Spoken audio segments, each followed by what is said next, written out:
네, 안녕하세요. 네, 반갑습니다. 반가우시죠? 네. 예, 광주에서 어제 이렇게 올라오다 보니까요, 세월의 변화가 정말 주변 환경을 통해서도 알 수 있는 것 같습니다. 저 밑에 지방에는 그 푸르름이 아직도 좀 있거든요. 뭐 보리라든가 밀이라든가 또 아니면 상추 같은 것도 아직도 이렇게 있습니다. 근데 올라오다 보니까 하나씩 없어지기 시작하면서 위에 오니까요 비닐하우스밖에 안 보이더라고요. 이렇게 밑에 지방과 윗 지방은 좀 다른 환경 가운데 있는 것 같습니다. 그래서 위에가 하도 춥다고 해서 속에 막 내복까지 입고 왔는데 어제는 그렇게 추운 것 같지 않더라고요. 그리고 숙소도 잘 돼 있어서 너무 편안하게 쉬었던 것 같습니다. 함께 기도하겠습니다. 은혜와 사랑이 풍성하시고 자비로우시며 거룩하신 하나님 감사합니다. 주거 심판을 받고 지옥 형벌에 빠질 수밖에 없었던 우리들을 주님이 이 땅에 오셔서 십자가의 보혈로 구원해 주시고 저천국 살아있는 소망과 하나님의 자녀 삼아 주심에 너무도 감사를 드립니다. 특별히 오늘 주일날 또 몸된 교회 안에서 하나님의 말씀으로 한 주간 살아가기에 부족함이 없도록 채워주시고 형제자매 사랑의 교제를 나눌 수 있도록 도와주심에 또한 감사를 드립니다. 마지막 때를 살아가는 저희들에게 항상 깨어있어 근신하여 기도하라고 말씀하신 것처럼 깨어있는 삶을 살다 주님 앞에 섰을 때에 영광과 칭찬과 존귀를 얻는 우리의 삶이 될 수 있도록 지켜주시고 도와주시기를 원합니다. 특별히 내일부터 진행될 대집회를 위해서 또 90여 분이나 되는 많은 분들의 기도 부탁이 올라와 있고 또 확정되어 있는 많은 분들이 있을 줄 알고 있습니다. 또 내일까지 그들에게 와 보라 라는 외침 가운데에 많은 분들이 참석하여 하나님의 앞에 영광이 되는 또 시간들로 채워주시고 저희들 그 가운데에 수고하고 봉사하는 가운데에 하나님의 사랑을 또 다시 한번 확인하는 집회가 될 수 있도록 지켜주시고 큰 구원의 역사를 통해 하나님께 영광이 되는 집회가 되게 도와주시기를 원합니다. 특별히 말씀을 맡아 증거하실 담임 목사님에게도 건강과 말씀에 지혜 주셔서 전하시는데 조금도 어려움이 없도록 부족함이 없도록 채워주시기를 원합니다. 특별히 이 복음을 들고 해서 수고하고 계시는 많은 선교사님과 또 많은 가족들 또 함께 동역하는 형제자매 위에도 하나님의 복음을 힘있게 담대하게 전할 수 있도록 은혜 위에 은혜를 더해 주시기를 원합니다. 또 모임을 알고도 오늘 참석지 못하시는 형제자매 계시면 어디에서 무엇을 하시든 이 자리를 더욱 사모하게 도와주시고 각각 있는 곳에서 하나님을 나타내기에 부끄러움이 없는 삶을 살아갈 수 있도록 또한 도와주시기를 원합니다. 2026년도 또 시작을 해서 저희들 진행하고 있습니다. 항상 너희에게 무엇을 구할 때마다 우선시 해야 될 것들이 있습니다. 너희의 의의를 구하고 하나님의 나라를 또 확장시키는데 저희가 우선된 삶을 살아갈 수 있도록 지켜주시고 도와주심을 통해서 우리에게 더할 것을 주시겠다고 약속하신 그 약속의 말씀을 믿는 믿음을 통해서 또 나아갈 수 있도록 2026년도도 하나님이 앞서 행해 주시기를 원합니다. 또 끝날 때에 잘했다 착하고 충성된 종아라는 귀한 말씀을 들을 수 있도록 저희들 삶을 주관해 주시고 도와주시기를 원합니다. 이 시간 온전히 주님께만 의지합니다. 우리를 언제나 사랑하시고 구원해 주신 예수님 이름으로 기도드립니다. 아멘. 네, 다시 인사드리겠습니다. 반갑습니다. 네, 오늘 말씀은 고린도전서 13장을 함께 상고해 보도록 하겠습니다. 고린도전서 신약 성경 13장입니다.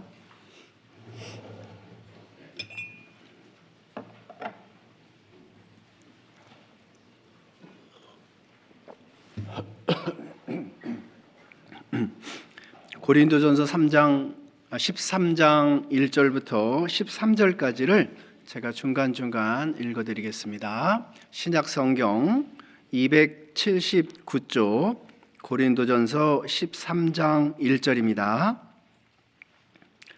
내가 사람의 방언과 천사의 말을 할지라도 사랑이 없으면 소리나는 구리와 울리는 꽹과리가 되고, 내가 예언하는 능이 있어 모든 비밀과 모든 지식을 알고 또 산을 옮길 만한 모든 믿음이 있을지라도 사랑이 없으면 내가 아무것도 아니요, 내가 내게 있는 모든 것으로 구제하고 또 내 몸을 불사르게 내어줄지라도 사랑이 없으면 내게 아무 유익이 없느니라. 사랑은 오래 참고 사랑은 온유하며 투기하는 자가 되지 아니하며, 사랑은 자랑하지 아니하며 교만하지 아니하며 무례히 행치 아니하며 자기의 유익을 굳이 아니하며 성내지 아니하며 악한 것을 생각지 아니하며 불의를 기뻐하지 아니하며 진리와 함께 기뻐하고 모든 것을 참으며 모든 것을 믿으며 모든 것을 바라며 모든 것을 견디느니라. 13절 한 구절을 13절을 같이 읽겠습니다. 그런즉 믿음, 소망, 사랑 이 세 가지는 항상 있을 것인데 그 중에 제일은 사랑이라. 오늘은 사랑을 받은 자의 삶에 대해서 말씀을 통해서 함께 나누도록 하겠습니다. 사랑 그러면 그 단어만 들어도 괜히 마음이 쿵닥쿵닥거리지 않으세요? 심쿵하지 않으세요? 이 사랑은 젊을 때나 또 연세가 들어가도 변함이 없는 것이 이 마음인 것 같습니다. 우리의 마음은 늙어도 청춘이다 이렇게 얘기하지 않습니까? 그죠? 그런 것처럼 이 사랑이라는 단어도 어릴 때나 이렇게 성인이 돼서 또 더 어른이 돼서라도 사랑이라는 단어를 들으면 괜히 마음이 설레는 것 같습니다. 저도 똑같거든요. 그 사랑을 과연 하나님은 말씀을 통해서 우리에게 어떻게 말씀하고 있는지, 이 사랑이라는 단어를 이제 여기저기 찾아보니까요, 구약 성경과 신약 성경에 618번 이 사랑이라는 단어가 기록되어 있다라고 합니다. 제가 다 세워보진 않았지만 자료를 보니까 그렇게 기록이 되어 있습니다. 618번이 기록되어 있다고 합니다. 특별히 신약 성경에는 요한복음 우리가 잘 아는 말씀 3장 16절, 하나님이 세상을 이처럼 사랑하사 독생자를 주셨으니 이는 저를 믿는 자마다 멸망치 않고 영생을 얻게 하려 하심이라. 요한복음에 특별히 이제 사랑이라는 단어가 많이 기록되어 있고요. 또 요한 1서에도 사랑이라는 단어가 많이 기록되어 있습니다. 그리고 로마서에도 여기저기 사랑이라는 단어가 많이 기록되어 있고요. 특별히 지금 고린도전서 13장, 여기 13장에는 여러 번 반복해서 사랑이라는 단어가 기록되어 있습니다.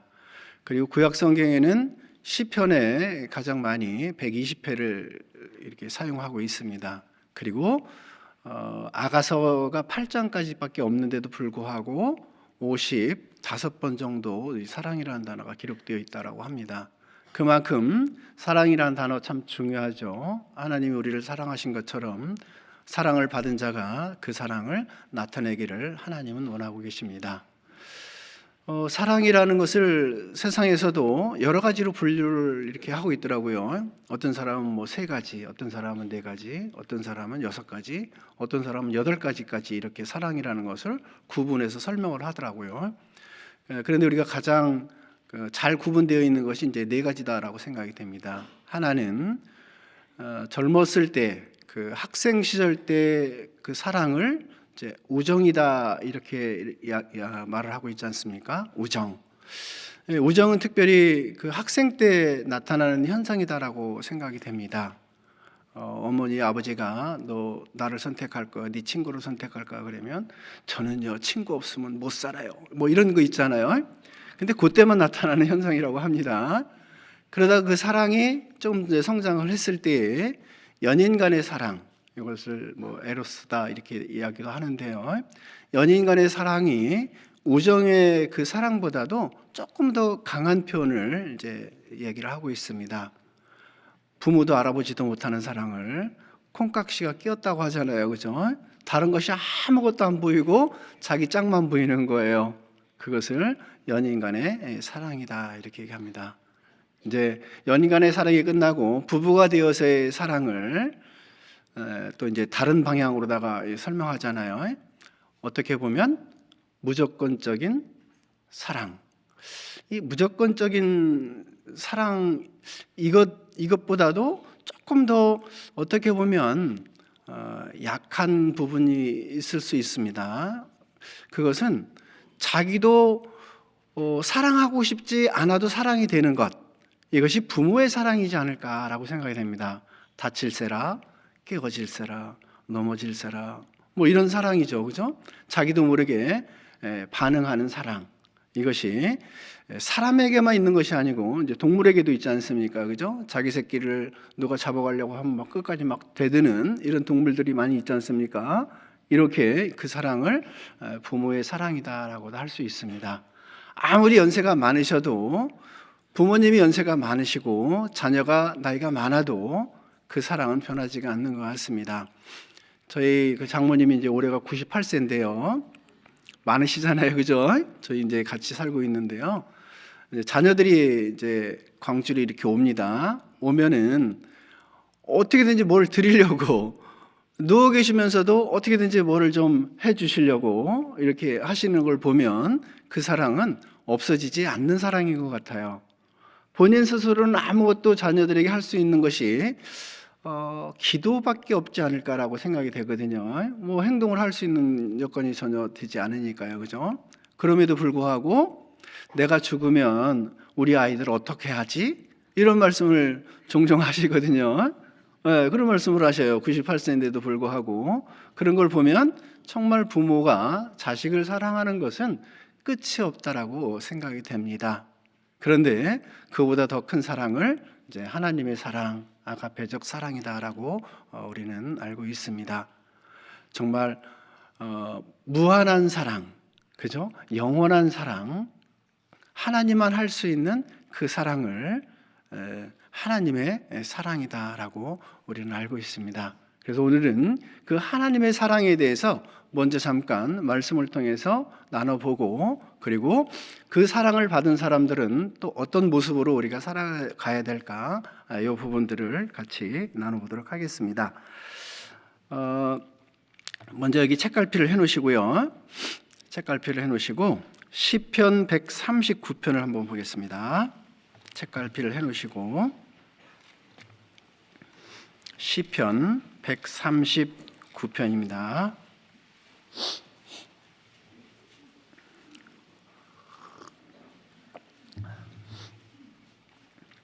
이 시편 139편은 하나님이 전지전능하시고 무수보리하시고 창조주이시고 항상 함께 하시는 임마누엘의 하나님, 그 하나님을 잘 말씀하고 있는 내용이 시편 139편이다라고 생각이 됩니다.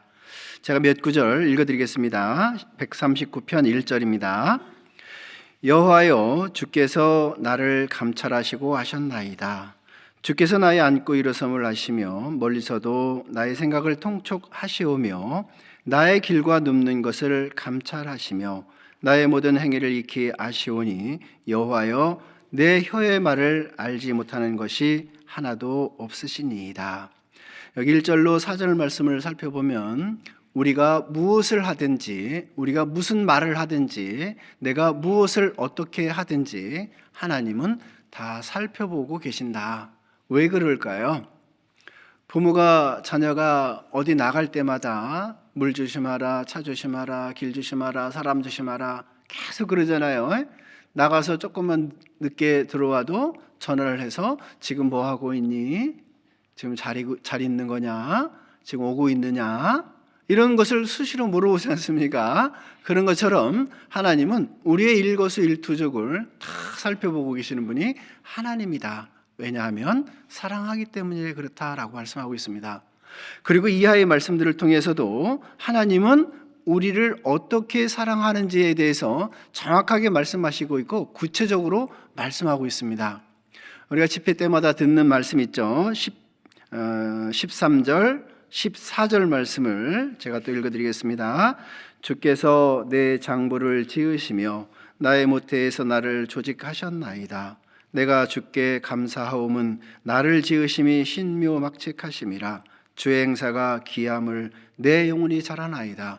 창조주 하나님, 나를 창조하신 하나님을 또 말씀을 하고 있습니다. 창조하신 하나님께서 나를 언제부터 살펴보시고 계시느냐? 16절 말씀입니다. 16절.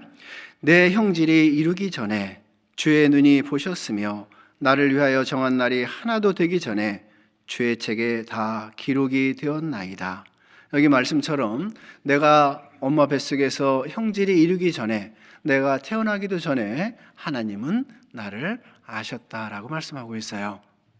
알고 계시는 하나님께서 우리를 어떻게 해야 될 것도, 또 그리고 우리를 어떻게 살펴보시는지도, 우리의 모든 일거수일투족 가운데 우리의 갈 길도 많은 수가 있습니다. 우리가 곧장 가는 길 가운데에 선택의 길이 너무도 많지 않습니까? 이것을 선택해야 될까, 저것을 선택해야 될까, 많은 선택의 기로에 서 있는데 하나님은 그 수까지도 다 알고 계신다라고 17절, 18절에 이렇게 말씀하고 있습니다. 하나님이여, 주의 생각이 내게 어찌 그리 보배로우신지요, 그 수가 어찌 그리 많은지요. 내가 세려고 할지라도 그 수가 모래보다 많도소이다. 내가 깰 때에도 오히려 주와 함께 있나이다. 하나님은 임마누엘의 하나님이라고 말씀하시면서 우리의 갈 길을 다 인도하고 계시고 갈 길을 다 정해놓으시고 다 알고 계신다라고 말씀하고 있습니다. 왜 그렇다고요? 우리를 너무너무 사랑하기 때문에 그렇다라는 겁니다. 하나님의 사랑은 끝이 없는 그런 사랑 가운데에 우리를 두셨습니다.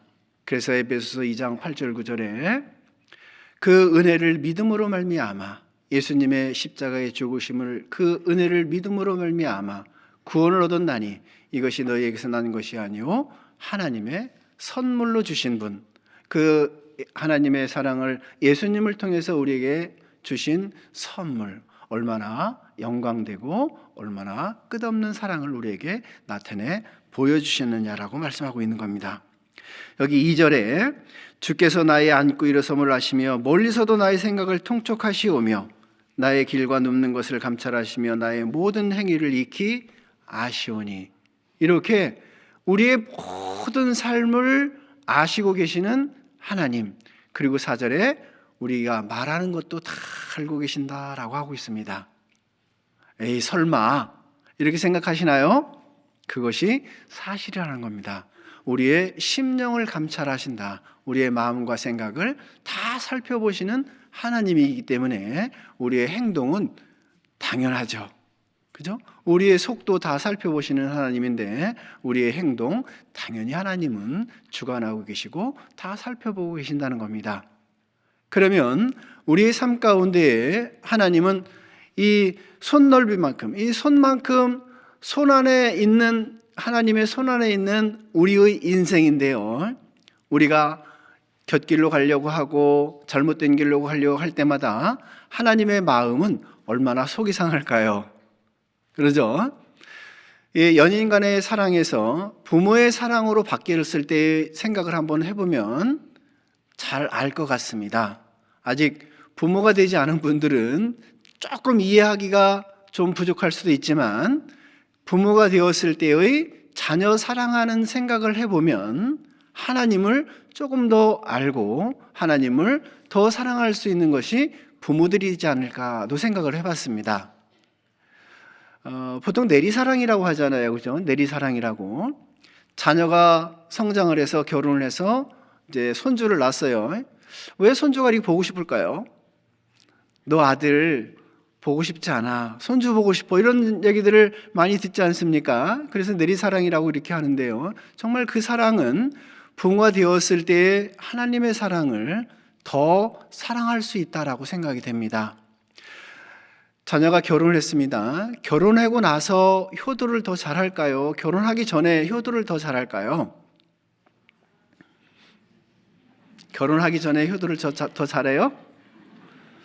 아마 그 부분은 마음과 행동은 좀 다를 수 있다라고 생각이 돼요. 근데 마음은 결혼하고 나서가 그 마음은 부모한테로 더 가지 않을까도 생각을 하게 됩니다. 왜냐하면 나를 이렇게 우리 부모님이 키워주셨구나. 내가 어릴 때부터 자랄 때부터 내가 내 아이를 생각하는 것처럼 우리 어머니 아버지도 나를 이렇게 생각하고 키웠구나. 그것을 생각하게 되면 부모를 더 공경할 수 있겠죠, 그죠? 부모를 더 모실 수 있다라고 생각이 됩니다. 그런데 요즘 사회가 많이 변화가 되다 보니까 자기들 살고 먹고 살기 힘들다 보니까 그럴 경향이 별로 없는 것 같아요, 그죠? 아닌 분도 많겠죠, 그죠? 이렇게 차이는 있을 수 있다라고 생각이 드는데요. 분명히 결혼하고 나서 자녀를 둘 경우가 더 부모에 대해서 마음이 쓰이지 않을까도 생각이 됩니다. 왜냐하면 그 사랑을 받고 알기 때문에. 하나님은 그 모든 사랑 가운데 최고의 사랑을 하신 분이 바로 하나님이시다라는 겁니다. 죽기까지 우리를 사랑해 주셨으니까요.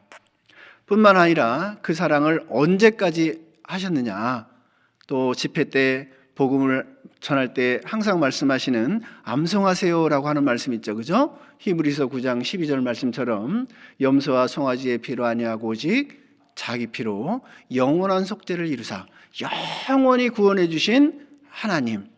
왜 영원히 구원해 주셨습니까? 조금만 구원해 주면 우리는 또 넘어지고 실족할까 봐, 또 죄 가운데로 가서 결국 멸망받을까 봐 영원히 구원해 주셨다. 그리고 단번에 성소에 들어가셨느니라. 그것도 한 번에 일사천리로 끝내놓으신 것처럼 예수님의 십자가의 그 피를 통해서 영원히 용서하셨다라고 말씀하셨습니다. 그리고 요한복음 13장 1절에는 자기 사람들을 사랑하시되 끝까지 사랑하셨다라고 예수님께서도 말씀하고 있습니다. 이렇게 하나님의 사랑은 영원한 사랑이면서 끝까지 사랑하신 그 사랑을 우리에게 나타내 보여주신 겁니다. 언제부터라고 했습니까? 우리가 이 세상에 태어나기도 전에, 형질이 이루기도 전에 우리를 예비하셨고 우리를 사랑하셨다라고 말씀하고 있습니다. 다시 본문으로 들어가겠습니다. 고린도전서 13장 내용을 잠깐 한번 살펴보겠습니다.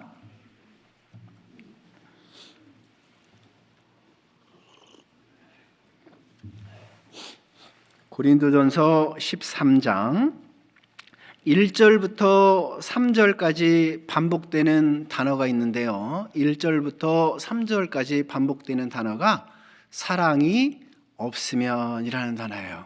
그러죠? 1절 중간에 보면 사랑이 없으면, 2절 끝에 보면 사랑이 없으면, 또 3절 끝에 보면 사랑이 없으면 내게 아무 유익이 없느니라. 우리는 우리 목숨까지도 내어주고 사람을 건질 수도 있어요. 사랑이 없어도 그건 할 수 있다라는 거예요. 순간 어떤 상황이 왔을 때에 철도에 떨어진 아이를 어떤 청년이 건져주고 자기는 죽잖아요, 그죠? 그 아이를 사랑해서 그랬을까요?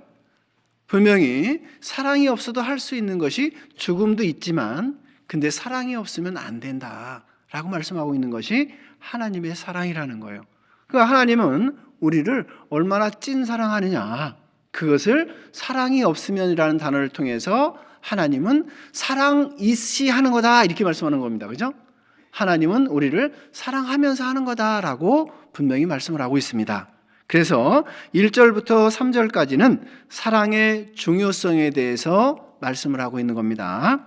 그리고 4절부터 7절까지는 이렇게 말씀하고 있습니다. 사랑은 오래 참고 사랑은 온유하며, 쭉 사랑은 라고 하면서 13가지를 사랑은 라고 말씀하고 있어요. 고린도전서 13장인 것처럼 13가지를 사랑은 이런 것이다 라고 사랑에 대해 중요성이 아닌 정의에 대해서 말씀하고 있는 겁니다. 사랑의 정의에 대해서. 여기 13가지 중에서 오늘 말씀드리고 싶은 것이 딱 한 가지가 있는데요. 5절에 보면 무례히 행치 아니하며 자기의 유익을 굳지 아니하며 성내지 아니하며 악한 것을 생각지 아니하며 라는 말씀 가운데에서 사랑은 성내지 아니하며 이 단어를 한번 조금 깊게 한번 생각해 보겠습니다. 좀 후에요. 그리고 8절부터 10절까지는 사랑은 언제까지든지 떨어지지 아니하나 예언도 폐하고 방언도 그치고 지식도 폐하리라. 우리가 부분적으로 알고 부분적으로 예언하니 온전한 것이 올 때에는 부분적으로 하던 것이 폐하리라. 사랑은 언제까지든지 떨어지지 않는다라는 말씀처럼 사랑의 영구성에 대해서 하나님의 사랑은 이렇다, 영원하다라는 부분을 8절, 9절, 10절에서 말씀하고 있습니다. 11절은 반복하는 단어가 이제 어린아이와 그리고 장성한 사람. 어린아이였을 때는 말하는 것, 깨닫는 것, 생각하는 것이 어린아이와 같다가 장성한 사람이 되어서는 어린아이를 모두 다 버렸다. 이것을 보면 하나님의 사랑을 받은 사람은 그 사랑이 성장하게 간다라는 거예요. 그 사랑이 잘 실천이 되어 간다라는 겁니다. 그러니까 우리가 이 시간에 그 사랑을 받았기 때문에 이곳에 참석해 계시는 거잖아요.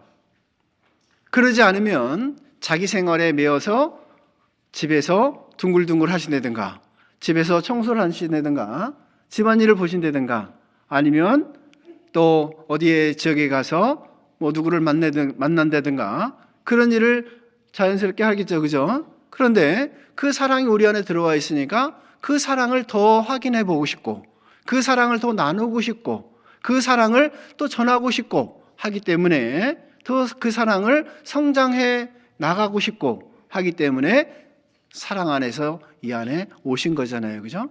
이렇게 모여 계신 것만 하더라도 우리 안에 사랑이 와 있기 때문이다라고 생각이 됩니다.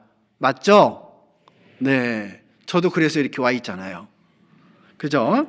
그래서 여기 사랑은 영원하다라고 말씀을 하고 있고, 사랑은 성장하면서 그 사랑을 실천해 나간다라는 부분을 11절에서 말씀하고 있습니다. 12절에는 이제는이라는 단어와 그때는이라는 단어를 두 번씩 말씀을 하고 있습니다. 이제라는 것은 지금을 얘기하는 거고, 그때라는 것은 앞으로를 얘기하는 거잖아요, 그죠? 현재와 미래를 얘기하는데, 현재에는 지금 부분적으로 좀 모자르고 확인되지 않은 것들, 잘 성장하지 못하고 있는 것들, 완전하지 못한 것들이 있지만 그때에는 완전하게 될 것, 그때에는 확실하게 될 것. 그러면 그때라는 것은 소망을 우리에게 주는 말씀이잖아요, 그죠? 지금은 내가 좀 부족하고, 지금은 내가 좀 어렵고, 지금은 내가 좀 힘들지만 그때에 가면은 나는 완벽한 거야, 나는 온전한 거야, 그리고 나는 영원한 가운데에서 정말 가장 축복된 삶을 살아가는 삶이 내 앞에 있어. 그것을 그때는이라는 단어를 두 번 사용하면서 이렇게 말씀하고 있습니다. 그때에는 주께서 나를 아신 것 같이 내가 온전히 알리라. 우리가 흔히 천국 소망을 가진 사람과 소망을 갖지 않은 사람과의 삶을 보면 많이 느껴지지 않습니까? 우리가 믿음을 갖고 난 후에 세상 사람들과 이렇게 이야기하고, 그리고 세상 사람들과 같이 생활하다 보면 다른 부분들이 많이 나타나지 않습니까?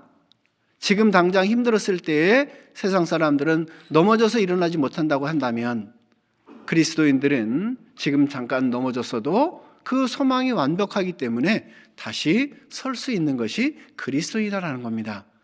그러니까 생각 자체도 이제 바뀌어지죠.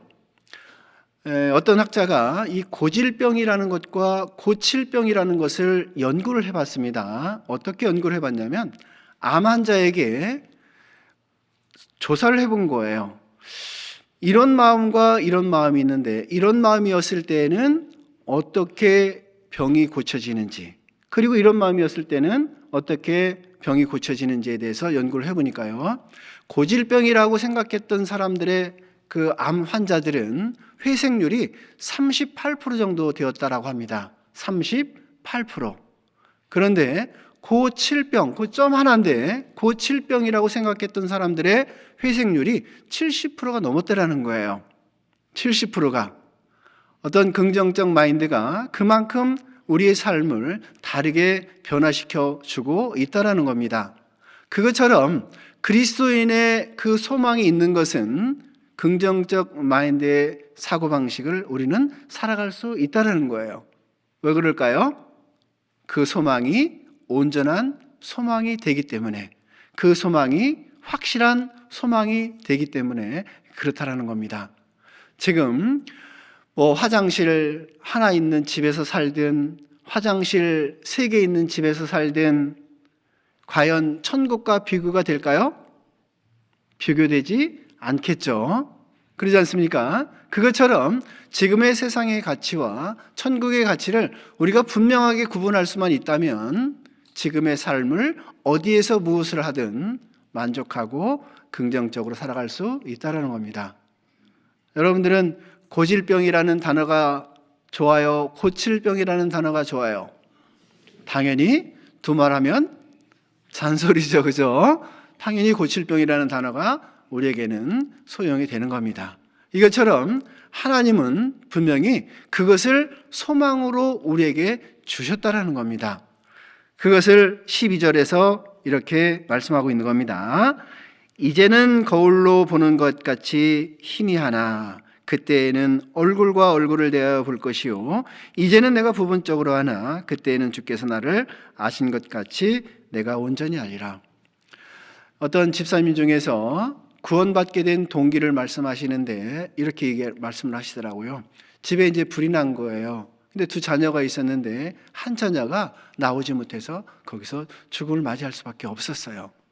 그러니까 부모 입장에서 얼마나 애 같아요. 그죠? 너무너무 그 시리에 빠져서 정말 좌절할 수밖에 없는 그런 삶을 살아가다가 이제 그리스도인을 만난 거예요. 저희 교회에 이제 자매님을 만난 겁니다.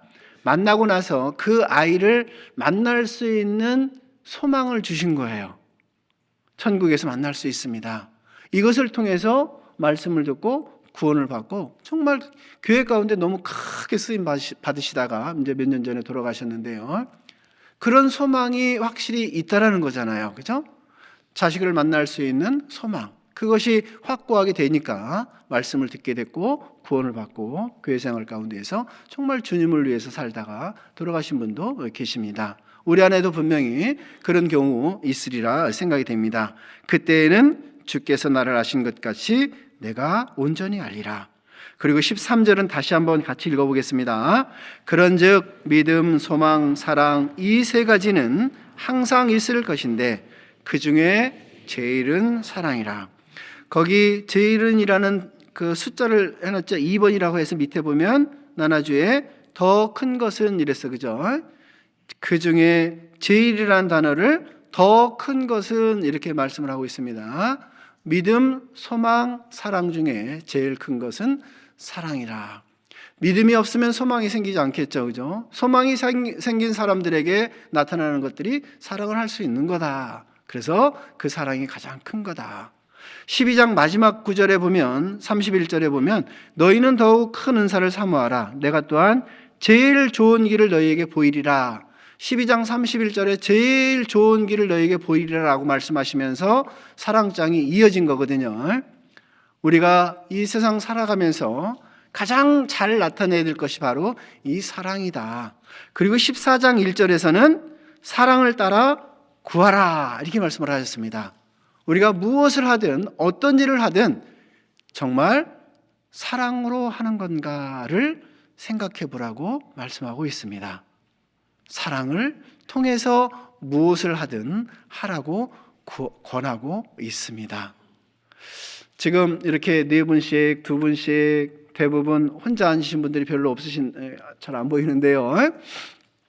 아마 같이 옆에 앉으신 분이 가장 사랑하실 것 같아요. 맞죠? 맞죠? 네. 그 부부가 아닌데 같이 앉으신 분들에게는 조금 이 하나님의 사랑을 얘기하는 거예요. 네. 어쨌든 가장 가까이 앉으셨다는 것은 그만큼 허물이 없다는 거잖아요. 서로에게. 그죠? 그만큼 가까웠다라고 생각이 됩니다. 정말 가까우신 거예요. 그러니까 같이 앉으셨죠. 그죠? 한번 보시면서요. 사랑합니다. 한번 해볼까요? 네. 쑥스러워 하시는 분도 계시는데. 네, 맞습니다. 정말 이렇게 하나님은 그 사랑을 전제해서 우리가 무엇이든지 하라고 말씀하고 있는 겁니다. 그 사랑을 전제로 해서 정말 교회 가운데에서 그 사랑을 나타내라고 말씀하고 있는 겁니다. 이 사랑을 구약 성경에 정말 잘 말씀하고 있고 아주 하나님의 사랑이 정말 특별하다라고 말씀하신 성경이 아가서입니다. 여기 다시 책갈피를 해놓으시고요. 아가서 8장을 보겠습니다. 구약 성경 이사야 성경 앞에 있습니다. 아가서 8장입니다. 구약 성경 966쪽입니다.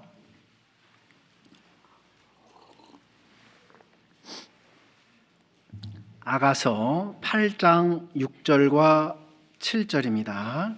아가서 8장 6절과 7절입니다. 너는 나를 인같이 마음에 품고 도장같이 팔에 두라. 사랑은 죽음같이 강하고 투기는 음부같이 잔혹하며 불같이 일어나니 그 기세가 여호와의 불과 같으니라. 이 사랑은 많은 물이 그치지 못하겠고 홍수라도 엄물하지 못하나니 사람이 그 온 가산을 다 주고 사랑과 바꾸려 할지라도 오히려 멸시를 받으리라. 참 강하게 말씀을 하고 있는데요. 이 아가서는 우리가 잘 알고 있는 것처럼 술람미 여인과 솔로몬의 사랑을 얘기하고 있습니다. 그리고 예수님과 교회의 사랑에 대해서, 하나님과 이스라엘의 사랑에 대해서 말씀을 하고 있는데요. 정말 둘도 없는 끈끈한 사랑, 완벽한 사랑, 완전한 사랑을 이렇게 말씀하고 있다라고 생각이 됩니다. 6절에 너는 나를 인같이 마음에 품고, 여기 인은 이제 도장을 얘기하는 거죠. 그죠? 도장같이 마음에 품고 도장같이 팔에 두라. 이 도장이라는 단어를 두 번 다른 단어로 사용해서 말씀을 하고 있는데요. 도장은 인격이에요. 그죠? 사람 자신을 나타내는 거잖아요. 그죠? 함부로 도장을 아무 데나 가서 찍으면 돼요, 안 돼요? 안 되죠. 그죠? 97년도에 IMF가 올 때에 이 세상이 확 뒤집혔어. 그죠? 특히 금융권 회사들이 줄줄이 정말 초상집 나듯이 다 통폐합이 됐고 없어진 회사들이 어마어마하게 많아졌습니다. 저도 그 가운데 한 사람이었거든요. 제가 대한교육공을 다닐 때 이제 그런 일이 있었는데, 어쨌든 97년도에 많은 금융권 회사뿐만 아니라 건축사들도 줄줄이 부도를 맞게 됐죠. 왜 연쇄 반응을 일으켰냐면요, 이 도장 때문에 그런 것 같아요. 보증, 그죠? 서로 보증을 쓰고 또 맞보증 쓰고, 그래 내가 책임져 줄게 도장을 막 찍었다 보니까 어떻게 됐어요? 사회 변화가 일어나기 시작하니까 감당할 수 없는 형태가 된 거잖아요. 그죠? 그래서 줄줄이 가족들이 다 넘어지고, 가족들이 다 힘들어지고, 친척들이 다 줄줄이 엮여서 막 넘어지고, 이런 거 보셨죠? 97년도에 그 이후부터 한 3년간은 그렇게 힘들었던 것 같아요. 그죠? 그러니까 그 시기 때에 이 도장이 얼마나 중요했냐, 지금도 많은 교원들을 생각하고 있을 것 같습니다. 그래서 함부로 보증 쓰는 것이, 이 도장 찍는 것이 얼마나 무서운 일인지, 특별히 가족 간에는 더 하지 말아야 될 것이 이거지 않을까라고 생각이 됩니다. 왜냐하면 나만 죽으면 괜찮은데 이 가족들을 다 끌고 가는 거예요. 그죠? 그래서 도와달라고 할 때는 그래 내 집 팔아서 그냥 내가 줄게, 이게 오히려 나은 것 같아요. 안 그런가요? 그런 것 같아요. 그죠? 도와줄 마음이 있으면 그냥 내 거 그냥 다 주는 것이 오히려 좋지 않을까도 생각을 하게 됩니다. 이것처럼 이 도장이라는 것이 얼마나 중요한 거냐, 어떻게 보면 나 자체를 가리키고 있는 것이 이 도장이라는 거예요. 그러니까 이 하나님의 사랑, 술람미 여인과 솔로몬의 사랑, 예수님의 사랑은 이렇다라는 겁니다. 그러니까 그 사랑을 어떻게 해야 되느냐, 마음에 항상 품고 팔에 항상 간직해야 된다. 그 사랑을 말씀하고 있는 겁니다. 마음에 항상 품고 있는 것이 하나님의 사랑. 우리도 그 사랑을 받은 사람은 그 사랑을 마음에 항상 품고 있고 이 팔에 항상 가지고 다니는, 소유하고 있는 그 사랑을 말씀하고 있습니다. 그러면서 사랑은, 그 하나님의 사랑은 죽음같이 강하고 그랬어요. 친구를 위해 자기 목숨을 버리면 이보다 더 큰 사랑이 없나니. 정말 목숨을 버려서 친구를 위해서 내가 죽었다면 그보다 더 큰 사랑이 없다라고 한 것처럼 하나님은 예수님을 이 땅에 보내셨고 그 죽어주신 사랑을 우리에게 나타내 주셨습니다. 그 같은 사랑을 지금 아가서 성경에서는 말씀하고 있는 겁니다. 그리고 그 사랑은 투기는 음부같이 잔혹하며 라고 말씀하셨는데요. 하나님은 출애굽기에 보면 질투하시는 하나님이시다 이 말씀이 있거든요. 왜 사랑을 질투 이렇게 말을 했을까요? 예를 들어서 내가 사랑하는 아내가 있는데요. 아내가 있는데도 불구하고 이 사랑이 얼마나 좋은 사랑이에요. 그죠? 가장 큰 사랑이잖아요. 그런데 다른 사람이 아내를 사랑한다? 이러면 안 되잖아요. 그죠? 그러면 질투심이 일어나요? 안 일어나요? 일어나잖아요. 그죠? 왜냐하면 사랑은 소유, 독점력을 나타내는 거예요. 독점하고 싶은 것이 사랑인 거거든요. 그러니까 정말 큰 사랑, 진한 사랑은 나만 사랑하고 싶어 하는 거예요. 그 장미의 그 꽃말을 보니까 이제 몇 가지로 있더라고요. 보니까 이 노란 장미는 그 질투 이런 것을 상징하더라고요. 보니까 질투. 그러니까 노란 장미를 아무한테나 주면 안 되겠죠. 그죠? 또 흰 장미가 있어요. 그죠? 장미가 색깔이 참 많아요. 여러 가지인데 이 흰 장미는 순백, 결혼, 순수 이런 걸 상징해요. 그래서 예식장에 보면 그 흰 장미가 많이 있잖아요. 그죠? 우리가 빨간 장미는, 붉은색, 빨간색 장미는 열정, 사랑에도 열정이 있어야 되잖아요. 그죠? 그래서 열정적 사랑을 하고 싶다 그래서 장미를, 빨간 장미를 주는 경우도 있다고 합니다. 근데 이 한 가지 흑장미도 있어요. 보니까. 이 흑장미는 어떤 꽃말을 얘기하냐면요. 아무한테나 주지 말라고 제가 설명드리는 거예요. 흑장미는 너는 내 거. 이런 뜻이래요. 그래서 흑장미를 줄 때는 조심해서 줘야겠죠. 그죠?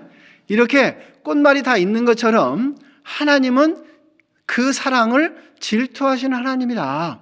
질투하신다. 이렇게 말씀하셨거든요. 하나님은 사단 마귀에게 우리를 빼앗기고 싶지 않으신 거예요. 그 사랑을 독점하고 싶은 그 사랑을 그렇게 표현하고 있는 겁니다. 여기에 책갈피를 또 한번 해놓으시고 민수기 25장을 한번 보겠습니다. 여기에 잘 이 질투하시는 하나님에 대해서, 투기하는 하나님에 대해서 잘 말씀하고 있는 성경이 있습니다. 민수기 25장입니다. 민수기 25장 10절입니다.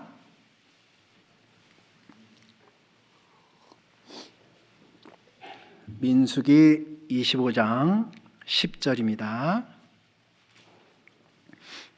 구약성경 239페이지입니다. 10절. 여호와께서 모세에게 일러 가라사대 제사장 아론의 손자 엘르아살의 아들 비느하스가 나의 질투심으로 질투하여 이스라엘 자손 중에서 나의 노를 돌이켜서 나의 질투심으로 그들을 진멸하지 않게 하였도다. 그러므로 말하라. 내가 그에게 나의 평화의 언약을 주리니 그와 그 후손에게 영원한 제사장 직분의 언약이라. 그가 그 하나님을 위하여 질투하여 이스라엘 자손을 속죄하였음이니라. 이스라엘 자손을 구원해 주셨는데 이 비느하스가 무슨 질투하심으로 질투하여 말씀을 하셨냐면 그 시므리와 그리고 그 밑에 구절에 보면 고스비가 음행을 통해서 이스라엘 백성들에게 연병이 내렸습니다. 연병이 내려서 비느하스가 그 둘을 창으로 찔러 죽였습니다. 그래서 이스라엘에게 연병이 그쳤느니라. 죽은 자가 24,000이다 라는 말씀이 이 앞구절에 있는데, 이 비느하스의 행동이 바로 하나님이 우리를 사랑하신 사랑의 질투심으로 그렇게 했다라고 말씀하고 있는 거예요. 비느하스가 사람을 죽였습니다. 살인죄잖아요. 그런데 죽이게 된 이유와 동기를 하나님의 사랑하심을 통해서 그렇게 한 거다라고 인정을 해주고 있는 말씀이 지금 이 말씀인 거예요. 그 사랑은 질투와 투기하는 하나님의 사랑이다. 하나님의 사랑은 투기하신다, 질투하신다 라고 말씀하고 있습니다. 다시 넘어가세요. 8장 아가서 8장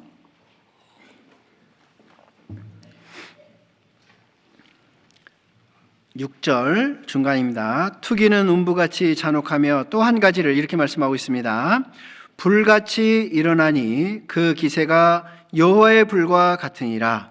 이 사랑은 많은 물이 꺼치지 못하겠고 홍수라도 엄물하지 못하나니.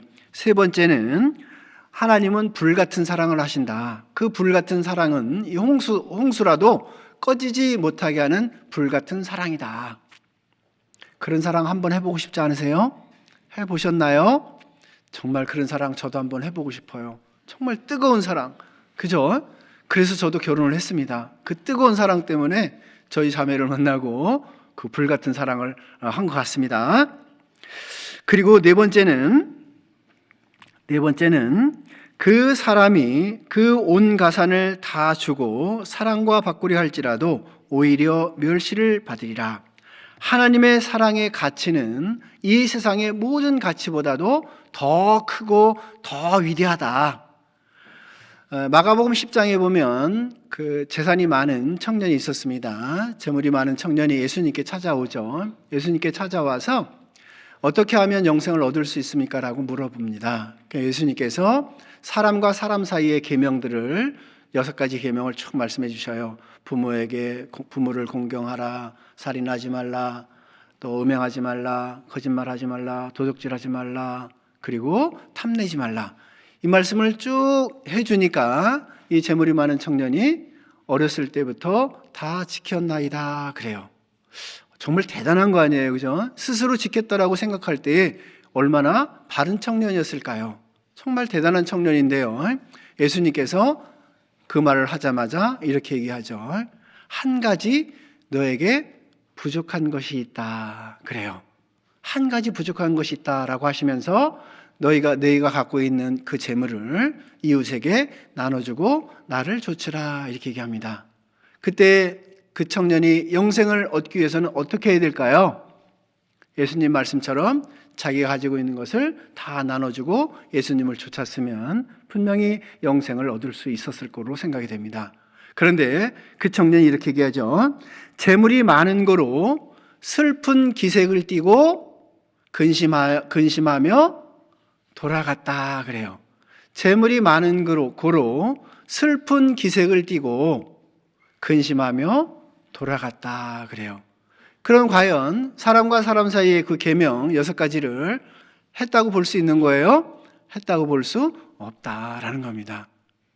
우리에게도 분명히 그 하나님의 사랑의 가치를 정확하게 알면 이 세상의 가치 정말 언제든지 헌신할 수 있고 헌물할 수 있다라고 생각이 됩니다. 우리가 흔히 천국을 이 성벽이 다 금으로 되어 있다. 어떤 금입니까? 유리같이 맑더라. 완전 99.9%의 금이 아닌 100% 순금으로 만든 집이 우리 집입니다. 그 길은 정금이더라. 유리같이 맑더라. 길도 정금으로 되어 있습니다. 옆에는 냇가가 있는데 생명수가 흐르고 있고 생명수 흐르는 주변에는 생명과가 달마다 다른 과일이 달려 있어요. 영원히 죽지 않는 그 과일이 있습니다. 생명과가 있습니다. 뿐만 아니라 그 집의 성에 12기둥이 있는데 12기둥을 받치고 있는 돌들이 다 보석으로 되어 있죠. 루비, 사파이어, 다이어, 홍보석, 녹보석 이런 보석으로 되어 있는데 하나의 보석의 크기가 우리나라 만하다라고 하고 있잖아요. 우리나라만한 다이아몬드 보셨어요? 못 보셨죠? 주먹만 해도요 몇백억 되거든요, 다이아가. 그러면 우리 집을 바치고 있는 기둥 12개의 보석으로 되어 있는데 우리나라 땅만 하다고 합니다. 그 돈으로 환산할 수 있을까요? 그 집이 누구의 집이에요? 우리 집이에요. 그죠? 나의 집입니다. 그 층수를 계산을 해보니까 뭐 84만 층 된다 이렇게 얘기하는 사람들이 있더라고요. 보니까 한 층의 면적이 인도 땅만 하다고 합니다.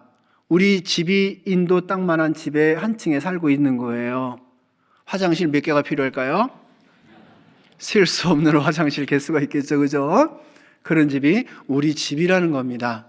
한 면에 각각 사면에 문이 3개씩 12개의 문이 있는데 진주로 되어 있습니다. 2200km라고 한다면 그 문의 크기, 하나의 문의 크기가 얼마나 클까요? 상상할 수 없는 문의 크기가 되겠죠. 그죠? 그런데 그것이 진주로 되어 있다고 합니다. 진주 주먹만한 거 보셨어요? 주먹만한 것도 못 보셨죠? 그런데 우리의 집의 문이 다 진주로 되어 있습니다. 한 모서리 띄어서 팔아도요, 이 세상에서는요, 갑부가 되는 거예요. 그런 집이 우리 집이다라고 성경에서는 말씀하고 있습니다.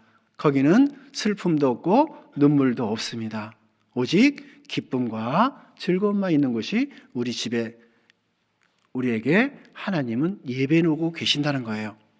그 가치가 무한한 가치를 가지고 있는 집이 우리 집, 우리가 살 곳이라고 생각이 된다면 여기 재물이 많은 청년이 예수님께 나왔을 때에 그것을 보지 못하고 그것을 생각하지 못했기 때문에 자기가 갖고 있는 것이 너무 커 보였던 겁니다. 그러니까 근심하며 돌아갔다라고 말씀하고 있잖아요. 그죠? 뭐가 많은 고로? 이 세상에 자기의 재물이 많은 기로, 그로 슬픈 기색을 띠고 얼마나 고민이 됐을 거예요. 그죠?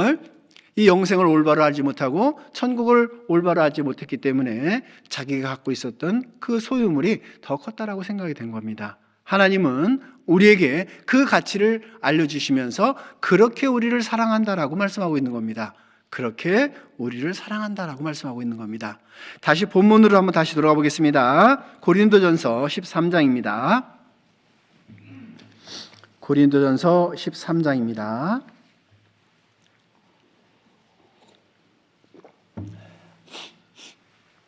13장 5절입니다. 여기에 사랑의 정의 가운데 한 구절을, 이렇게 한 단어를 잠깐 생각해 보려고 합니다. 5절, 무례히 행치 아니하며 자기의 유익을 굳지 아니하며 성내지 아니하며 악한 것을 생각지 아니하며 라는 말씀 가운데 사랑은 성내지 아니하며 라는 단어를 사용하고 있습니다. 요즘 시대가 그 디모데후서 3장에 보면 모함하며 절제하지 못하며 싸나우며 선한 것을 좋아하지 아니하며 라는 사납다라는 말씀을, 말세에 가면 그런 현상이 일어난다고 하는데요. 정말 무서운 세상이죠. 그죠? 근데 이 무서운 세상이 우리나라는 이 치안이 잘 되어 있어서 정말 안전하다라고 합니다. 그런데 세월이 점점 가면서 그 안전함도 부모가 자식을 걱정하는 것처럼 정말 우려가 되고 걱정이 되는 부분들이 정말 많아요. 우발적 사고, 이런 것들이 왜 일어날까라는 겁니다. 이 스트레스, 이 화라는 것이 점점 세상이 발전하면 발전할수록 더 증가되는 현상이다라고 생각이 됩니다. 왜요? 성경에서도 말씀하고 있잖아요. 그죠? 마지막 시대에는 싸나우며 선한 것을 좋아하지 아니하며, 이 싸나운 현상들이 일어나는데요. 그리스도인들은 그 가운데에서 정말 잘 지켜나가야 되지 않을까. 성내고 화내지 않는 것을 잘 다스려야 되지 않을까라고 생각이 됩니다. 가끔 그런 얘기를 해요. 누가 나를 오른뺨 때렸으니까 나는 당연히 왼뺨 때려야지. 이런 것이 사회 현상이잖아요. 그죠? 그런데 그리스도인은 오른뺨을 맞았으면 왼편도 내줘라 하는 것처럼 용서하는 것에 대해서 말씀하고 있습니다. 정말 교회 안에서는 그것이 더 커야 되지 않을까도 생각을 해보게 됩니다. 에베소서 4장을 보겠습니다. 에베소서 4장에는 이렇게 말씀하고 있습니다. 에베소서 4장입니다. 4장 26절, 27절 이렇게 꼭 한번 실행을 해보면 좋을 것 같습니다. 26절, 27절 두 구절을 같이 한번 읽어보겠습니다. 에베소서 4장 26절, 27절 같이 읽겠습니다. 분을 내어도 죄를 짓지 말며 해가 지도록 분을 품지 말고 마귀로 틈을 타지 못하게 하라. 이제 화가 난다고 해도 그것을 그 하루에 다 마감하고 이제 그 다음 날을 새로운 마음으로 나가야 되잖아요, 그죠? 그런데 이 화를 나게 하는 것은 결국 누가 하게 하는 거냐? 결국 마귀가 하게 하는 거다. 그래서 내가 막 화가 일어나고 분함이 막 일어나면 무슨 생각을 먼저 해야 돼요? 아, 이거 나를 마귀가 시험에 빠뜨리게 하려고 하는구나. 마귀가 나를 넘어뜨리게 하려고 하는구나. 그것을 먼저 딱 생각하면 화가 좀 가라앉을 것 같아요. 분이 좀 가라앉을 것 같아요. 싸나워지는 것이 좀 없어지지 않을까라고 생각이 됩니다. 여러분들은 마귀에게 지고 싶어요? 이기고 싶어요? 당연히 이기고 싶잖아요, 그죠? 그 이기고 싶은 마음이 강할수록 그 마귀를 더 많이 생각한다면 화가 날 때도 스스로 조절할 수 있지 않을까 생각이 됩니다. 여기 특별히 분을 내어도 죄를 짓지 말며 뭐라고 했습니까? 해가 지도록, 그죠? 해가 지도록이라는 단어를 사용했기 때문에 가정에서 특별히 자녀를 통해서 아니면 부부지간에도 그런 일이 있을 수 있지만 그 안에서 해결을 해야 된다라고 생각이 돼요. 제가 이제 구원받기 전에 그 회사를 다닐 때에 이제 한 어르신이 항상 주장한 게 있었어요. 결혼하게 되면 부부는 무슨 일이 있어도 한 이불 속에서 있어야 된다. 한 이불 속에서 생활해야 된다. 이것을 엄청 강조했던 어르신이 계셨었거든요. 그것이 제 머릿속에 항상 이렇게 주입이 됐었는지 모르겠는데요. 그리고 이제 구원을 받고 나서 말씀을 이렇게 배우다 보니까 아, 맞아. 그 어르신이 말씀했던 것이 정말 맞다. 이것이 더 이제 확실하게 된 것 같아요. 그래서 지금까지 제가 뭐 어디를 뭐 수련을 간다든가 뭘 간다든가 이렇게 그 외부 설교 온다든가 이거 외에는 한 번도 각방을 쓴 적이 없는 것 같아요. 정말 한 번도. 네. 그것이 싸움이 저희라고 뭐 다투지 않을 수 있는 건 아니잖아요, 그죠? 다툴 수 있는 상황들이 분명히 오거든요. 그래도 다툼이 있었어도 어떤 화가 났어서도 정말 한 침대에서 한 이불 속에서 자지 않았던 경우가 한 번도 없었던 것 같아요. 그것을 통해서 그 다음 날 새롭게 또 다 용서가 되고 서로 이해가 되고 이렇게 교회가 온전히 세워져 가는 그런 것을 또 이렇게 알았던 것 같습니다. 그래서 이것처럼 이렇게 여기 말씀처럼 해가 지도록 분을 품지 말고 이것이 되기까지는 정말 부부라면 절대 각방을 쓰면 안 되겠죠, 그죠? 어떤 분은 그런 말을 하더라고요.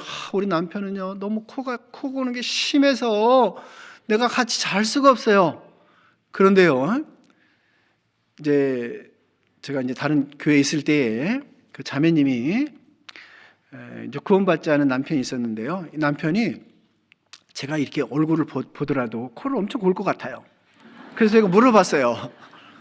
자매님 혹시 남편 코 많이 골지 않아요? 그랬더니 엄청 곤다는 거예요. 무지막지하게 곤다는 거예요. 그러면 어떻게 같이 자요? 이렇게 물어보니까요. 자매님 하는 이야기가 뭐라고 하냐면 코 고는 것도 사랑스러워요. 이렇게 얘기를 하는 거예요. 코 고는 것도 사랑스럽대요. 그러니 같이 떨어져 살 수 있겠습니까? 같이 떨어져 살 수가 없는 거예요. 그렇게 마음 가운데 어떻게 받아들이냐에 따라서 달라지는 거예요, 보니까. 근데 이제 이 성질이라는 것들이 각각 다 다르잖아요, 그죠? 이 성격이 다 각각 다르기 때문에 또 그것을 참지 못하는 분도 아마 계실 수는 있을 것 같아요. 그런데 제가 고칠병 얘기 드렸잖아요, 그죠? 그것을 내가 어떻게 소화할 것인가, 내가 상대방을 어떻게 이해할 것인가, 그것을 생각한다면 분명히 저는 그 코 고는 소리도 사랑스러워요. 이렇게 되지 않을까요? 분명히 그렇게 되리라 저는 확신합니다. 이것처럼 그 해를 넘기지 않도록 하는 것이 그리스도인의 어떻게 보면 삶이다라고 생각이 됩니다. 사랑을 받은 사람이 그것 좀 하나 못 참아 할 정도로 할 수 있는 분들이 우리라는 겁니다. 그래서 반드시 어떤 화가 나고 힘들어도 그 해를 넘기지 않도록 해야 된다는 거예요. 그럴 때에 마귀가 틈을 타지 못하는 거죠. 그렇지 않습니까?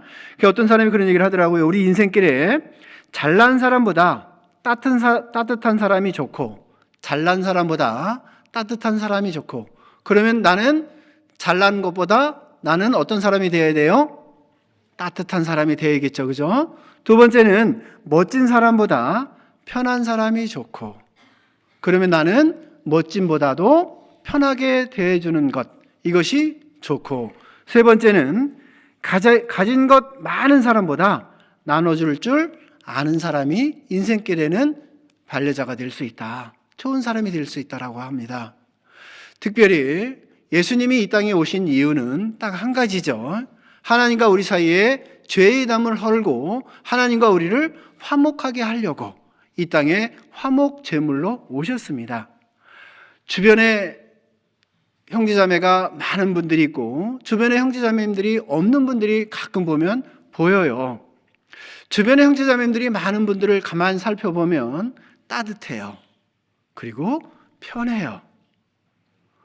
내가 언제든지 가서 어떤 얘기를 해도 다 받아줘요. 그죠? 같이 이해해주고 공감해줘요. 아, 자매님 그러셨어요. 참 힘드셨겠네요. 이렇게 이야기를 해주지, 자매님 그거 잘못했구만, 자매님이 잘못해서 그랬구만, 이렇게 하지 않아요. 맞죠? 정말 교회 안에서는 이런 부분들이 더 많으면 많을수록 그 사랑은 잔에 물을 붓지 않으면 절대 넘치지가 않아요. 그죠? 물이 가득 차야 물이 넘치는 것처럼 우리 안에서의 그 사랑이 정말 넘치고 넘쳐야 그 사랑이 바깥으로 전해지는 거지 않습니까? 그것처럼 우리 안에서의 그 사랑은 분내지 않고 화내지 않고 싸나워지지 않는 것, 이것이 얼마나 중요하냐라고 말씀을 하고 있습니다. 그 가운데에 우리가 조심하고 주의할 것이 무엇일까? 잠언 17장입니다.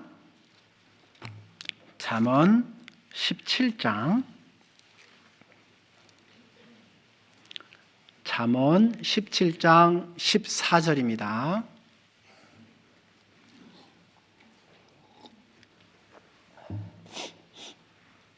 잠언 17장 14절 한 구절을 같이 읽겠습니다. 다투는 시작은 방축에서 물이 새는 것 같은즉 싸움이 일어나기 전에 시비를 그칠 것이니라. 다투는 시작은 라고 하면서 방축에서 물이 새는 것 같다라고 비유를 해놨는데요.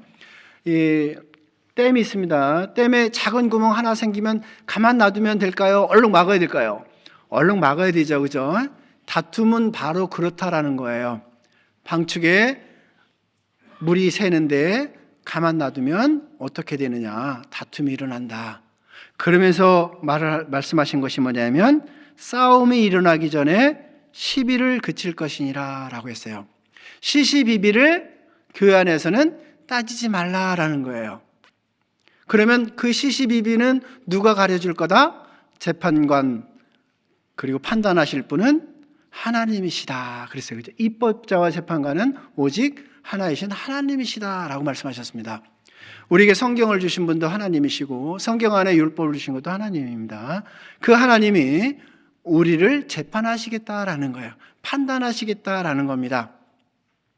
그러면 예를 들어서 이렇게 말씀드릴 수가 있는데요. 흔히 자매님들 그런 얘기 많이 하잖아요. 간장을 넣어야 되냐 소금을 넣어야 되냐 막 다투잖아요. 그죠? 그런데 간장하고 소금을 보니까 판단할 수가 있는 거예요. 나는 간장을 넣었고 저분은 소금을 넣었다는 그 차이밖에 없는데, 그것을 주장할 때 주장하는 분의 이면, 그 뒷면을 잘 살펴보면 거기 안에는 형제자매님들 맛있는 음식을 해주려고 사랑의 마음이 있는 거예요. 그 이면에 그 사랑하기 때문에 이 형제님 이것을 좋아하는데 내가 정말 이것으로다가 그 맛을 내서 그 사랑을 표현해야 되는데 이런 사랑이 있기 때문에 주장을 하지, 사랑이 없으면 무관심이라고 하잖아요. 그죠? 아이고, 저 자매님 뭐 소금을 넣든 뭐 간장을 넣든 무슨 상관이야. 이것은 어떻게 보면 진짜 사랑의 마음이 오히려 없다라는 거예요. 그러면 소금을 넣어야 된다, 간장을 넣어야 된다 할 때에 어떻게 받아들여야 될까를 중요한 거예요. 그죠? 어떻게 받아들일까? 저 자매는 소금을 넣자고 자꾸 주장하는데 나를 정말 사랑하는 것보다, 이렇게 생각하면 네 그거 넣으세요 할까요? 아니면 이 간장 넣으라고 싸울까요? 다 용서가 되는 거예요. 그죠? 그렇지 않습니까? 분명히 그것을, 어떤 것을 봉사할 때도 똑같아요. 여기는 물걸레로 청소해야 됩니다. 아닙니다. 여긴 기름걸레로 청소해야 됩니다. 막 싸우잖아요. 그죠? 깨끗하게 하기만 하면 되잖아요. 그죠? 맛만 나면 되고 깨끗하게 하면 되잖아요. 그죠? 그 이면에는 더 교회를 정말 쓰기에 좋게, 형제자매가 더 사용하기 좋게 하게 하기 위해서 서로 이야기할 수 있는 거예요. 그죠? 그런데 뒷면에는 정말 형제자매를 사랑하는 마음 때문에 그렇게 한다. 그것을 우리가 받아들이고 생각하면 무엇이든지 네네 그거 형제님 하세요. 네네 형제님 그걸 하시는 게 좋겠네요. 이렇게 되지, 서로 이것이 맞다 저것이 맞다 싸울까요? 그러지 않겠죠. 그죠? 그래서 반드시 주장하는 분의 마음을 먼저 우리는 살펴볼 줄 알아야 된다는 거예요. 왜 저걸 저렇게 강조하고 주장할까? 나를 사랑하는구나. 이것을 생각한다면 무엇이든지 다 우리는 동감할 수 있어요. 그러니까 같은 마음으로 같은 생각으로 받아줄 수 있다라는 겁니다. 그런데 그것이 잘 안 보이니까 내 것이 맞다라고 주장하게 되는 겁니다. 그래서 이 시비는 반드시 하나님께서 분명히 판단해 주시기 때문에 잠잠고 가만히 있으면 어느 시기 어느 때가 되면 간증을 해요. 내가 그때 그 자매님이 그 형제님이 이랬었는데 내가 틀렸었어. 알게 해줘요, 안 알게 해줘요? 반드시 하나님은 알게 해주십니다. 그래서 돌아와서 자매님 내가 그때 미안해. 형제님이 그때 내가 잘못했네. 이렇게 반드시 해주는 것이 하나님의 말씀이고 하나님께서 해주시는 사랑의 방법입니다. 그러니까 그런 일을 당했어도 우리가 잠잠고만 있다면 하나님께서 그 일들을 다 일깨워 주시고 돌이키는 마음을 또 알게 해주셔서 그 상대에게 가서 그런 마음을 해주신다는 겁니다. 그래서 이제 막 화가 나잖아요. 막 분이 오르잖아요. 이 정점이 15초라고 합니다. 막 화가 나서 끝까지 막 올라가는 것이 15초 정도 되면 가장 최고점을 꽂는데요. 그래서 그러면 상대방이 막 화를 내요. 그러면 어떻게 해야 될까요? 15초 동안은 가만히 있으면 돼요. 말도 하지 말고 가만히 있으면 돼요.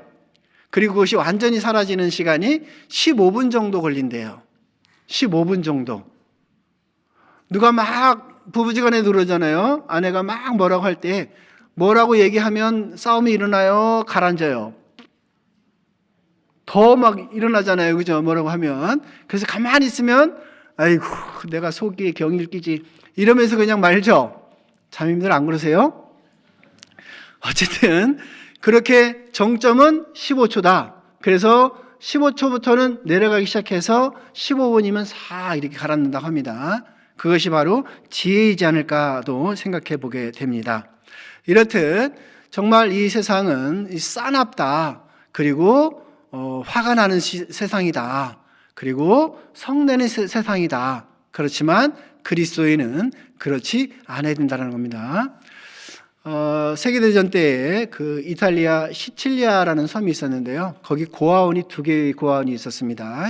하나의 고아원은 부자 고아원이었었고 또 하나의 고아원은 가난한 고아원이었었어요. 그런데 아이들의 사망률을 보니까요. 부자의 고아원이 배나 더 높은 거예요. 사망률이. 아이들이 죽는 그 사망률을 확인해 보니까 부자의 고아원의 사망률이 배나 더 높았던 거예요. 그래서 한 사람이 그것을 연구를 하기 시작했습니다. 왜 부자의 고아원의 아이들의 사망률이 이렇게 높을까? 가난한 고아원의 아이들은 사망률이 이렇게 낮은데 왜 부자의 고아원의 아이들은 사망률이 높을까? 이것을 연구를 해보니까요, 가난한 고아원에 이제 가서 살펴보니까요, 정신이 약간 좋지 않은 어떤 한 여인이 아이들마다 볼 때마다 안아주는 거예요. 그러면서 자기 아이처럼 사랑한다, 사랑한다, 이것을 계속하고 있더라는 거예요. 자기 아이를 잃었던 그 여인이었던 것 같습니다. 그러니까 그 아이들을 볼 때마다 자기 아이처럼 그렇게 안아주면서 사랑을 나타냈던 겁니다. 그래서 사망률이 그렇게 떨어졌다라고 하는 보고서가 있거든요. 우리 안에서도 정말 그 사랑이 얼마만큼 하나님은 나타내기를 원하실까라는 겁니다. 그러면 그 사랑을 받은 자의 삶은 이제 답이죠, 그죠? 삶을 세 가지로 한번 나눠보겠습니다. 야고보서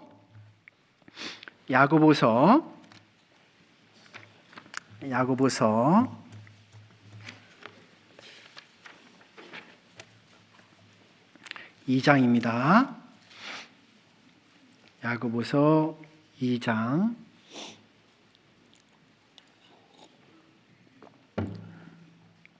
16절 17절입니다.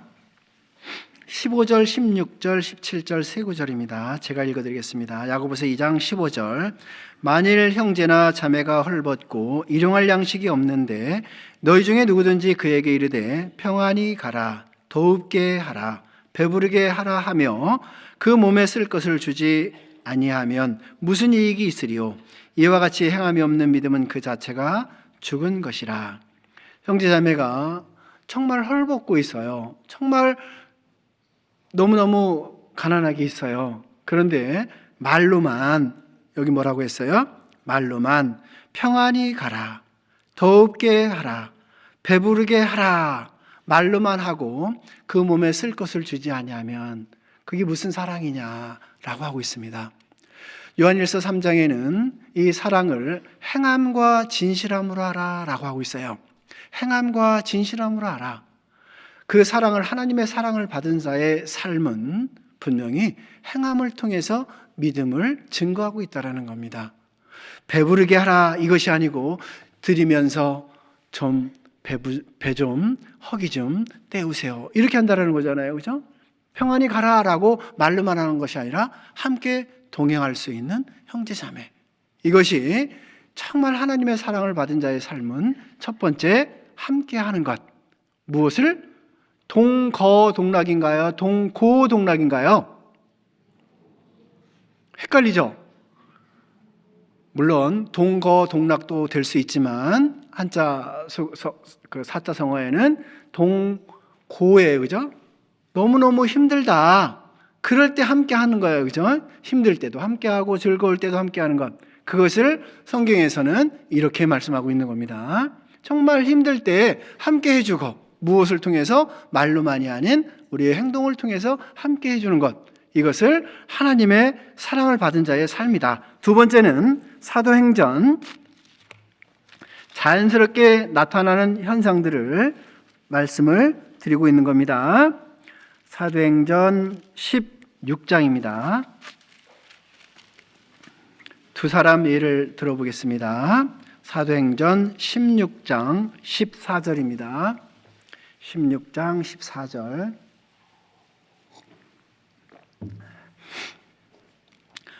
두아디라성의 자주장사로서 하나님을 공경하는 루디아라 하는 한 여자가 들었는데 주께서 그 마음을 열어 바울의 말을 청종하게 하신지라 저와 그 집이 다 세례를 받고 우리에게 청하여 가로되 만일 나를 주 믿는 자로 알거든 내 집에 들어와 유하라 하고 강권하여 있게 하니라. 내일부터 대집회인데요, 이렇게 사랑을 받은 자의 행동, 사랑을 받은 자의 첫 번째 행위가 뭐였어요? 여기 보면 그들을 초대해서 함께하는 생활을 했잖아요. 그죠? 이것처럼 구역 모임, 조모임 이런 것들이 있습니다. 각각 모임들이 있잖아요. 그죠? 그 모임에 과연 나는 우리 집에 얼마만큼 초대했을까? 어떤 분은 가끔가다 그래요. 집이 너무 좁아서요, 집이 너무 어지러워서요. 어지러운 건 치우면 되잖아요. 그죠? 집이 좁으면 어때요? 무릎과 무릎 사이, 무릎과 무릎을 대면서 함께 교제할 수 있는 장소면 되잖아요. 그죠? 큰 집이라고, 큰 집에 이제 예를 들면 저는 그렇게 생각하거든요. 작은 집에 왔을 때에 그 형제자매가 그 집을 위해서 더 기도할까요? 아니면 큰 집에 왔을 때 그 집을 위해서 형제자매가 더 기도할까요? 작은 집에 왔을 때 더 기도가 될 것 같아요. 그잖아요. 그 형편을 보고 하나님, 이 가정 정말 그리스도 안에서, 교회 안에서 너무너무 훌륭하고 너무너무 쓰임받는 가정입니다. 더 윤택하게 해주세요. 당연히 기도 더 하지 않을까요? 그래서 그러면 그럴수록 더 가정에 초대해야 되지 않을까요? 지금 루디아는 구원을 받고 나서 이런 모습의 삶을 산 거예요. 또 하나 예를 들면 31절입니다. 31절. 여기 간수에 대해서 또 이렇게 말씀을 하고 있습니다. 가로되 주 예수를 믿으라. 그리하면 너와 네 집이 구원을 얻으리라 하고 주의 말씀을 그 사람과 그 집에 있는 모든 사람에게 전하더라. 밤 그 시에 간수가 저희를 데려다가 그 맞은 자리를 씻기고 자기와 그 권속이 다 세례를 받은 후 34절은 같이 읽겠습니다.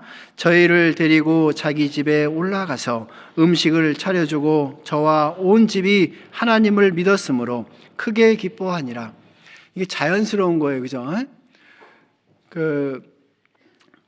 가끔 여러분들은 형제자매님들은 세상 사람들을 만났을 때 이런 소리 듣잖아요.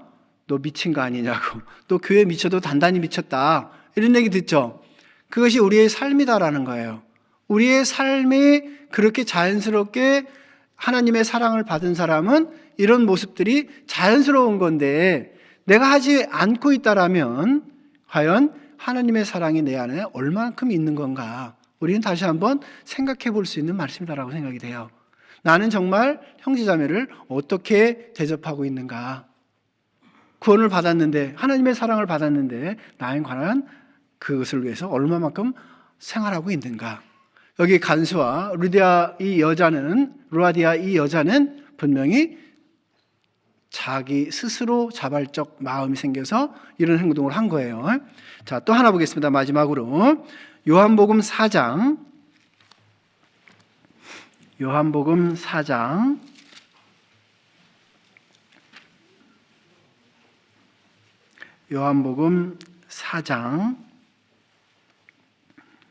28절입니다. 28절.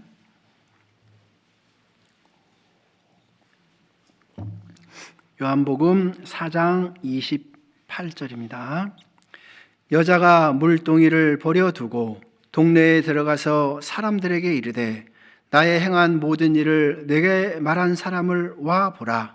이는 그리스도가 아니냐 하니 저희가 동네에서 나와 예수께로 오더라. 여기 사마리아 여인은요, 이 물동이가 이 여인에게는 가장 소중한 거예요. 왜냐하면 무엇 때문에 우물가에 왔어요? 물을 뜨러 왔잖아요. 물을 뜨러 온 목적이 분명히 물동이를 가지고 온 목적이 그 하나인데 지금 가장 자기에게 소중한 것을 어떻게 했습니까? 버려두고 그래요. 자기의 본분을 잊어버렸어요. 그죠? 본분을 잊어버리고 새로운 피조물이 된 것 그런 모습으로 완전히 다른 본분으로 바뀐 거예요. 하라고 그래서 이것이 된 거예요? 아니면 자연스럽게 된 거예요?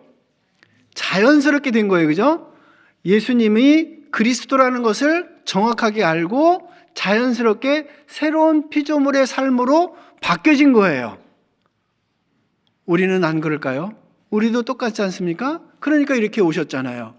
이것처럼 자연스러운 것이 하나님의 사랑을 받은 사람의 행위라는 겁니다. 얼마나 자연스러워요. 그리고 한 것이 누구를 증거하기 위해서 예수님께 가보라고 해요. 와보라 했어요. 다른 거 아무것도 한 게 없어요. 그 마을로 돌아가서 와보라. 내가 은혜를 느꼈던 그 그리스도가, 이분 그리스도가 오셨다. 그래서 동네 사람들이 예수님께로 옵니다. 그리고 예수님께서 예수님께로 온 다음에 동네 사람들이 어떤 이야기를 하는가? 39절입니다. 39절. 여자의 말이 그가 나의 행한 모든 것을 내게 말하였다 증거하므로 그 동네 중에 많은 사마리아인이 예수를 믿는지라. 사마리아인들이 예수께 와서 자기들과 함께 유하기를 청하니 거기서 이틀을 유하심에 예수의 말씀을 인하여 믿는 자가 더욱 많아 그 여자에게 말하되, 이제 동네 사람들이 그 여자에게 말하는 거잖아요. 이제 우리가 믿는 것은 네 말을 인함이 아니니 이는 우리가 친히 듣고 그가 참으로 세상의 구주신 줄 알미니라 하였더라. 이제 동네 사람들이 어디로 방향이 바뀐 거예요? 예수님의 말씀을 듣고 예수님께로 간 거잖아요. 그죠? 그래서 우리가 해야 할 일은 이 사마리아 여인이 첫 번째 했던 것처럼 주의 마음에 이뤄진 영혼들에게 예수님을 내가 믿고 그들에게 와 보라, 그리스도가 이분이다. 그러니까 동네 사람들이 많이 왔습니다. 내일부터 이제 많은 분들이 오실 텐데요. 여기 기도부탁 명단에 보니까 90분이더라고요. 딱. 이 90분 외에도 아마 오늘과 내일 더 기도부탁 하실 분들이 계실 텐데요. 그분들에게 나는 정말 한 번이라도 가서 전했는가? 이것이 가장 중요하잖아요. 그죠? 마음으로만 생각으로만 기도에 그친다면 과연 그분들이 올 수 있을까요? 나를 어떻게 알고, 내가 기도하고 있는 걸 어떻게 알고. 이 행동을 통해서 사마리아 여인은 했다라는 거예요. 와봐. 다른 말 하지도 않았어요. 와보라. 그러니까 동네 사람들이 다 왔고 성경 강연의 말씀을 통해서 듣고 보니까 그 여인의 말도 믿었지만 더 확실한 것은 예수님이구나. 그것을 깨닫게 된 거예요. 그리고 그들의 행동이 예수님이 이틀을 머무를 수 있었던, 그 제자들과 함께 이틀을 머무를 수 있었던 그런 환경까지도 조성해 주셨잖아요. 그죠? 이런 모든 것들이 하나님의 사랑을 받은 사람의 삶이라는 거예요. 너무너무 자연스럽지 않습니까? 완벽하잖아요. 에스겔서 2장 3장에 보면 그들은 원래 패역하고 강팍하고 뻔뻔하다. 그렇지만 그들에게 내 말이 이러하다라고 구하라 그래요. 내 말을 전하라라고 말씀하고 있거든요. 원래 그들은 그렇다라는 거예요. 뻔뻔하고 패역하고 강팍하다. 그러면 그들에게 전할 때 우리에게 오는 현상들, 우리에게 오는 것들은 뭐냐? 전갈, 가시, 찔레, 이런 것들이 우리에게 고난으로 온다는 거예요. 그런데 우리 마음 가운데 원래 그들은 그래라는 것을 생각한다면 상처 받을까요? 오히려 고난을 통해서 기쁨으로 받아들일까요? 기쁨으로 받아들일 수 있는 거예요. 왜? 원래 그들은 하나님을 알지 못하고 성경도 하나님의 능력도 알지 못하는 거로 오해하였도다. 오해하고 있기 때문에 정확한 하나님을 알지 못하고 정확한 성경을 알지 못하기 때문에 원래 그렇다라는 부분들을 우리는 그들을 인정하고 만나야 되는 거예요. 나에게 무슨 고난, 어떤 힘든 말을 해도 뻔뻔하고 강팍하고 그들은 원래 그렇다라는 부분들을 생각을 한다면 다시 도전할 수 있고 다시 그들에게 가서 와봐 이렇게 할 수 있다라는 겁니다. 그래서 제가 입당식 때 여기 왔었거든요. 여기 이 건물 하나 있을 때 이렇게 많지 않으셨었어요. 정말 적은 수였었는데 벌써 입당식하고 교육관도 건축을 하고 또 사택동도 저렇게 건축을 하고 정말 엄청 커진 것 같아요. 감개무량한 것 같습니다. 이렇게 열심히 하셨기 때문에 이렇게 가득 채워지지 않을까라고 생각이 됩니다. 또 26년도 첫 번째 대집회인 만큼 지금까지도 열심히 기도하시고 주의 이루어진 영혼들에게 와보라 외친 것 오늘 내일 통해서 더 한번 하신다면 더 자리에 가득 채워져서 하나님의 넘치는 은혜와 사랑이 우리 일산교회에 또 오지 않을까라고 생각해보게 되었습니다. 어쨌든 많은 사랑 가운데 함께 하시기를 바라겠습니다. 기도하겠습니다. 주님 감사합니다. 우리를 구원해 주시고 또 몸된 교회 안에 두셔서 하나님이 우리에게 그 사랑을 베풀어 주신 것처럼 그 사랑을 안 그리스도인으로서 또 주의 많은 잃어진 영혼들에게 그 사랑을 나타낼 수 있도록 지켜주시고 도와주시길 원합니다. 그러기 위해서는 많은 힘듦과 고난과 어려움도 있겠지만 주님이 주실 고난은 자기에게 유익이다.